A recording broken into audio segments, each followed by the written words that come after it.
having values. Let's say x is equals to 2 and y equals to 5. So if you are given x plus y, so if you're asking you to find x plus y, you say it is equals to 2 plus 5, and the answer is 7. If you are given x over 2 plus y over 5, it is equals to 2 over 2 plus 5 over 5, which is equals to 2. Here you get 1, here you get 1. 1 plus 1 is 2. And sometimes you might be asked, let us draw a line here. Sometimes you might be asked b square minus 3b when, let's say, when a is equals to, let's say, 3 and b is equals to 2. Let us put a negative value, negative 2. So you find out minus 2 here for b, for this b, our 2, minus 3 times b, which is minus 2. It means we are going to get 4 positive, because this is negative 2 times negative 2, plus again 6, which is nothing but 10. What if b square, if it is b square minus 3ab, means a, b is minus 2 again, square minus 3 times a, 3 times b minus 2. So you find out you get 4a minus 9 times minus 2, which is 4 plus 18, which is nothing but 22.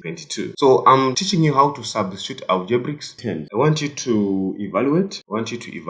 6. I want you to evaluate this. We have seen how we have substituted. You are going to evaluate this, and I'm going to give you another example where I'm going to evaluate. Let's say u square minus 3v.